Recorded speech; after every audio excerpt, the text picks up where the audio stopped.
तो दोस्तों इस कहानी को सुनने से पहले आप अपने कान में हेडफोन जरूर से लगा लेना, क्योंकि ये कहानी अगर आप अकेले में सुनते हो तो ही बेटर होगा, नहीं तो आसपास से एक दो चप्पल सीधे आकर आपके मुंह पर भी लग सकती है। और ये कहानी छोटे बच्चों के लिए तो बिल्कुल भी नहीं है। कहानी की शुरुआत में हम एक बहुत ही खूबसूरत डेस्टिनेशन को देखते हैं। चारों तरफ हरे भरे पहाड़ों के बीच मौजूद नदी के ऊपर बहुत सारे हाउस बोट बने हुए थे। इस जगह पर लोग शहर के शोर शराबे से दूर छुट्टियां मनाने और मछली पकड़ने के लिए आया करते थे। और इस पूरे जगह को हीजिन नाम की एक लड़की अकेले चलाया करती थी, जो कि कुछ भी बोल नहीं पाती थी क्योंकि वो बचपन से ही गूंगी थी, जिस वजह से वहां आने वाले टूरिस्ट उसके साथ कई बार बहुत गलत भी किया करते थे। खैर, जिनको भी इन सब चीजों को बर्दाश्त करने का आदत हो गया था, और तो और अब तो वो इन गंदे कामों के लिए पैसे भी लेने लगी थी। आज सुबह जब जिन उठती है तो उस जगह पर हायून नाम का एक गेस्ट अपने बेड और सारे सामान के साथ वहां आता है।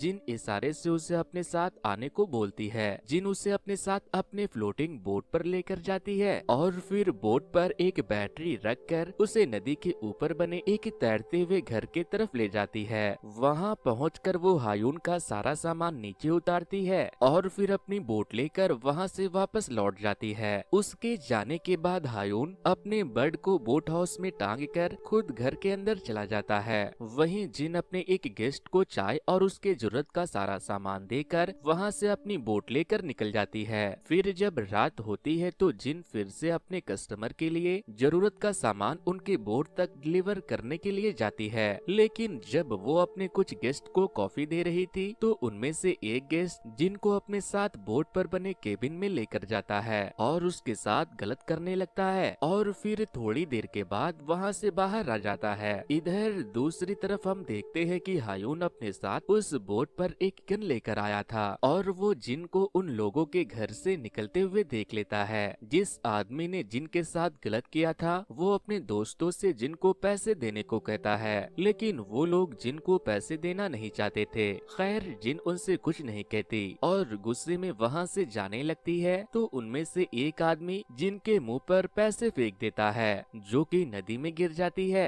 खैर, जिन उन पैसों को नदी से उठाकर अपने घर ले जाती है और उन पैसों को सुखाने लगती है, जिनका घर उसी नदी के किनारे बसा हुआ था, जिस नदी में वो अपने फ्लोटिंग होटल का कारोबार करती थी। अब हम वापस से उस आदमी को देखते हैं जिसने जिनके साथ गलत किया था। वो फ्लोटिंग हाउस के किनारे बैठकर टॉयलेट कर रहा था। तभी नदी के नीचे से एक हाथ निकलकर उसे नदी में खींच लेती है। खैर, गिरने की आवाज सुनते ही उसके दोस्त वहां आकर उसे बचा लेते हैं। अब हम वापस से जिनको देखते हैं वो हायून के बोट पर जाती है और उसे देखकर वहां से चुपचाप वापस अपने घर चली आती है। नेक्स्ट मॉर्निंग जिन अपनी बोट लेकर अपने फ्लोटिंग गेस्ट हाउस की साफ सफाई करने चली जाती है। वो साफ सफाई करते करते थक जाती है तो वो वहीं सो जाती है। अब हम दो लोगों के डेड बॉडी को देखते हैं और तभी हायून की एकदम से नींद खुलती है, क्योंकि ये डेड बॉडी को हायून अपने सपने में देख रहा था। ये डेड बॉडी किसकी थी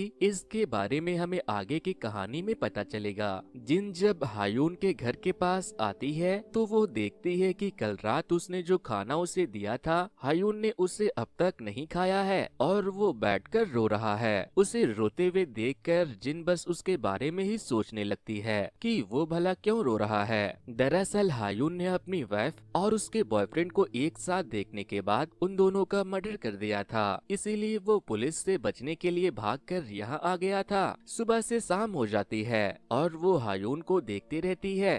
फिर रात के वक्त हम हायून को अपनी गन से खुद की जान लेते हुए देखते हैं, लेकिन तभी कोई उसके हाउस बोट के नीचे से उसे कुछ चुभाता है, जिससे डर कर हायून की गन नीचे पानी में गिर जाती है। तभी हम वहाँ पर से जिनको गुजरते हुए देखते हैं, जिससे हमें ये पता चलता है कि हायून की जान बचाने के लिए जिन ने उसे स्क्रू ड्राइवर चुभा दिया था ताकि वो घबरा कर अपना गन पानी में गिरा दे। नेक्स्ट डे हायून अपने फ्लोटिंग हाउस में लगे तार को अपने पिलास से काट कर निकालता है और फिर उससे एक फिशिंग हुक बनाकर नदी में फिशिंग करने बैठ जाता है। थोड़ी देर के बाद जिन वहाँ आती है तो देखती है कि हायून ने अपने फिशिंग हुक में चारा डाला ही नहीं था, इसीलिए वो उसके फिशिंग हुक में चारा लगा देती है ताकि कोई मछली उसमें फंस जाए। जिन हुक लगाकर जैसे ही वहाँ से जाती है। हायून बाहर आकर देखता है तो उसके हुक में मछली फंस चुकी थी, लेकिन हायून उस मछली को हुक से निकाल कर आजाद कर देता है और नदी के किनारे जिन को अपने घर में बैठकर झूला झूलते देख उसके लिए एक वायर से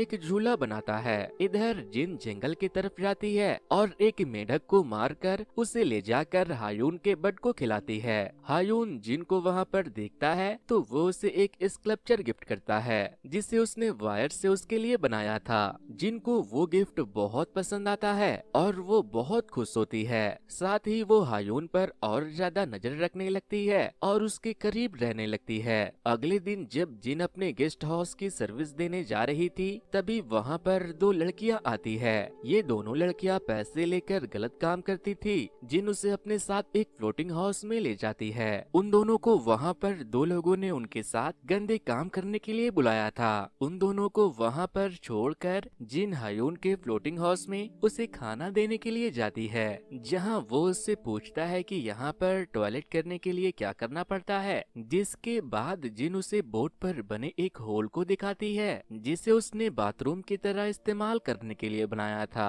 हायून वहाँ बैठकर हल्का होने लगता है और साथ ही वो अपने पास वाली बोट पर उन लड़कियों को अपने कस्टमर के साथ पैसों के लिए लड़ाई करते हुए भी देखता है। थोड़ी देर के बाद बारिश शुरू हो जाती है, इसीलिए हायून अपनी बट को अपने घर के अंदर ले जाता है और जिन अपने घर से बैठकर उसे देखकर शराब पीती रहती है। फिर एकदम से वो उड़ती है और शराब लेकर हायून के फ्लोटिंग हाउस पर चली जाती है और फिर वहीं बैठकर शराब पीने लगती है। हायून भी उसके बगल में आकर बैठ जाता है। जिन उसे शराब पीने के लिए देती है, लेकिन हायून शराब पीते पीते जिन के साथ जबरदस्ती करने की कोशिश करने लगता है और उसके कपड़े भी फाड़ देता है, लेकिन जिन उसे धक्का देकर पानी में गिरा देती है और खुद वहाँ से अपने बोट को लेकर भाग जाती है। थोड़ी देर के बाद एक वैश्या वहाँ पर आती है और जिनसे उसे हायून के पास लेकर जाने को कहती है, क्योंकि हायून ने उसे वहाँ बुलाया था। जिन उसे लेकर जाना तो नहीं चाहती थी, लेकिन इसके लिए वो उसे पैसे देने वाली थी, इसीलिए वो उसे हायून के पास ले जाकर छोड़ देती है। लेकिन हायून उस लड़की के साथ कुछ भी करने से मना कर देता है और बस उससे बातें करता है।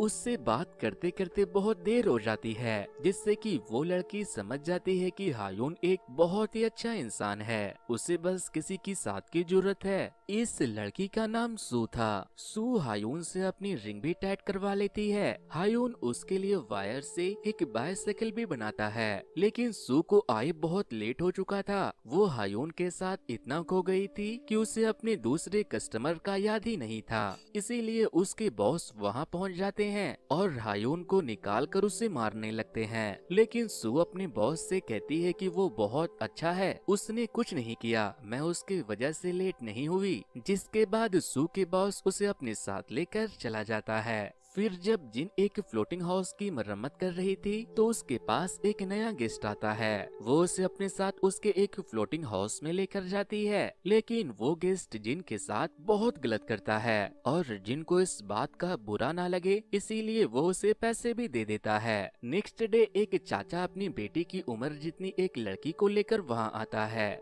जिन उन्हें भी अपनी बोट से एक फ्लोटिंग हाउस में पहुँचाकर वहाँ से चली जाती है। चाचा अपनी गर्लफ्रेंड के साथ बैठकर मछली पकड़ने लगता है। वो एक मछली पकड़कर उसके दोनों साइड के गोश्त को काटकर निकालता है और उसे खाने के बाद बाकी की मछली को वापस वैसे ही जिंदा पानी में छोड़ देता है। इधर सू वापस से जिन के पास आती है और उसे हायून के पास लेकर जाने को कहती है। हायून जब उसे देखती है तो वो उसे बताती है कि आज मेरी छुट्टी है, इसीलिए मैंने आज सारा दिन तुम्हारे साथ बिताने का डिसाइड किया है। ये सुनते ही जिन गुस्से से आग बबूला हो जाती है। थोड़ी देर के बाद जब हायून सू के साथ संबंध बना रही थी तो जिन उसके बाथरूम से छुपकर उसे देखने लगता है, लेकिन हायून उसे देख पाता इससे पहले वो वहाँ से चली जाती है। फिर जब सू वहाँ से जाने वाली थी तो हायुन उसे पैसे देता है, लेकिन सू पैसे लेने से मना कर देती है और कहती है कि आज मैं यहाँ कोई वैश्या बनकर तुमसे मिलने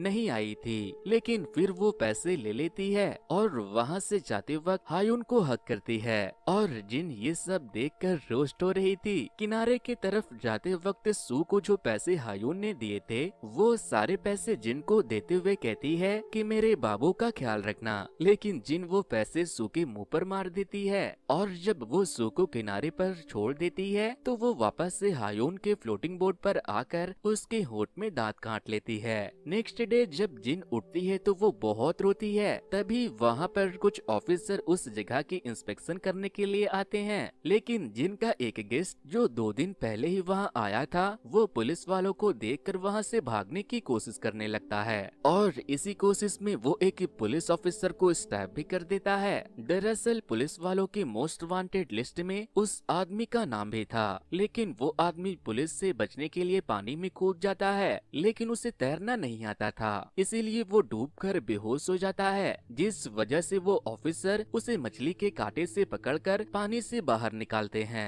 वहीं हायुन भी पुलिस को देखकर बहुत डर गया था, इसीलिए वो उनसे बचने के लिए फिशिंग हुक को खाकर अपने अंदर की अतड़ियों को डैमेज कर देता है, जिससे उसे ब्लीडिंग होने लगती है। खैर जिन ने उसे पुलिस से छुपते हुए देख लिया था, इसीलिए वो उसके पास पहुंच जाती है और फिर पुलिस वालों से उसकी जान बचाने के लिए उसे बाथरूम होल के नीचे छुपा देती है। दरअसल हायुन ने अपनी बीवी को किसी और मर्द के साथ देखने के बाद उसका मर्डर कर दिया था, जिस वजह से उसे डरावने सपने आते थे और पुलिस को भी उसकी तलाश थी, लेकिन वो जिनके इस डेस्टिनेशन पर आकर छुप गया था। पुलिस वाले जब वहाँ पर आते हैं तो उन्हें वहाँ पर कुछ भी दिखाई नहीं देता, इसीलिए वो वापस से चले जाते हैं। उनके वहाँ से जाते ही जिन फिशिंग रॉड से खींचकर हायुन को बाहर निकालती है। वो बेहोश हो चुका था, इसीलिए वो उसे सीपीआर देकर होश में लाती है, लेकिन अभी भी वो फिशिंग हुक उसके मुंह में ही फंसा था, इसीलिए जिन उसके मुंह को एक लकड़ी की मदद से खोलती है और फिर बारी बारी उसके मुंह से सारे कांटे को निकाल देती है।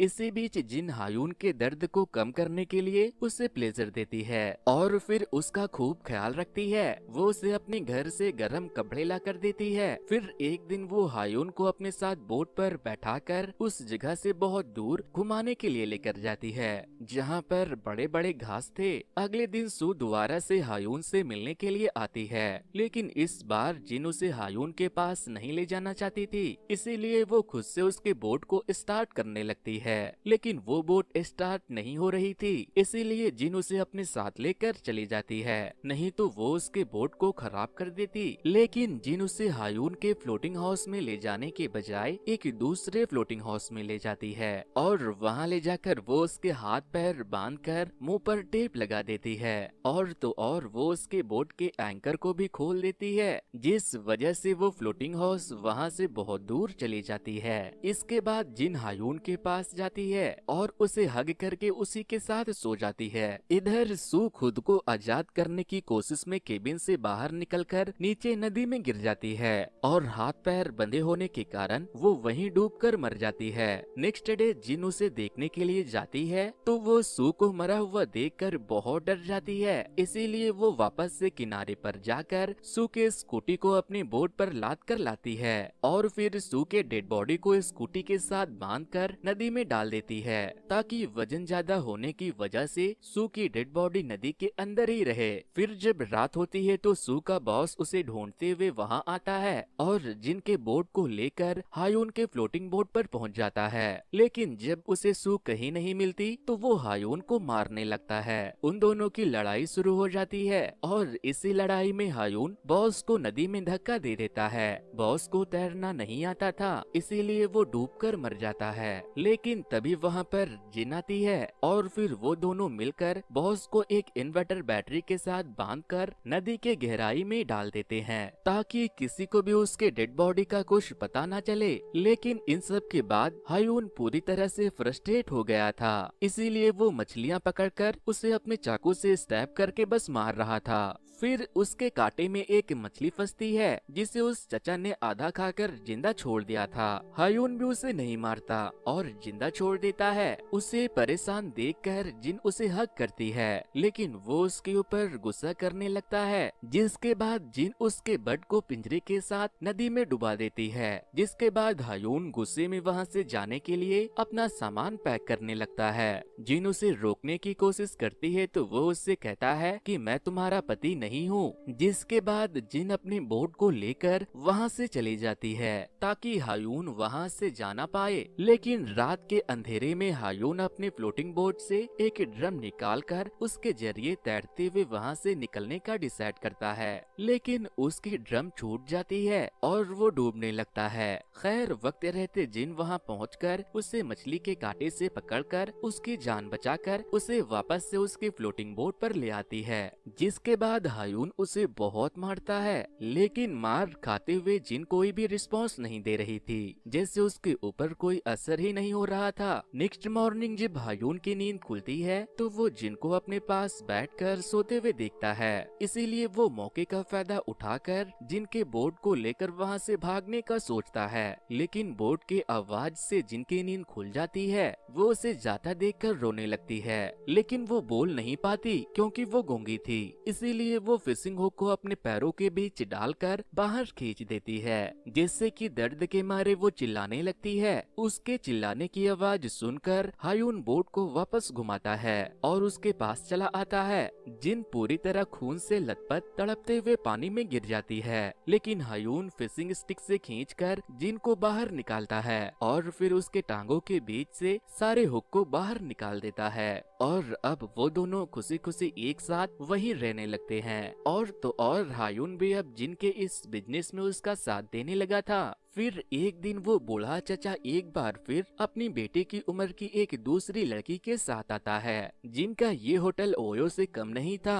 वो बूढ़ा अपनी कीमती वॉच को फ्लोटिंग हाउस के किनारे रखकर मछलियाँ पकड़ने लगता है। उसके कांटे में जैसे ही एक मछली फंसती है, उसे देखने के एक्साइटमेंट में उसकी गर्लफ्रेंड के पैर से बचकर उसका घड़ी नीचे नदी में गिर जाता है, जिससे कि चाचा गुस्से में अपनी गर्लफ्रेंड को एक थप्पड़ भी लगाते हैं, क्योंकि चाचा की वो घड़ी बहुत कीमती थी। जिसके बाद चाचा अपने एक आदमी को कॉल करके वहाँ पर डाइवर्स को भेजने के लिए कहता है। हायून और जिन की जब नींद खुलती है तो वो नदी के अंदर से कुछ डाइवर्स को सू की स्कूटी और उसकी डेड बॉडी को निकालते हुए देखती है। इन डाइवर्स को चाचा ने अपनी घड़ी निकालने के लिए बुलाया था। उन्हें वहाँ देखने के बाद जिन अपने बोट में एक होल करके बोट से इंजन को निकाल कर हायून के फ्लोटिंग हाउस में अटैच कर देती है और फिर एंकर को निकाल कर उस फ्लोटिंग हाउस और हायून के साथ उस जगह से बहुत दूर चली जाती है ताकि पुलिस उन्हें पकड़ ना ले। अब हमें कुछ दिनों के बाद हायून को नदी के किनारे जाते हुए दिखाया जाता है और तभी हम जिन की बोट पर उसकी डेड बॉडी को देखते हैं। दरअसल जिन उस दिन अपनी बोट के साथ ही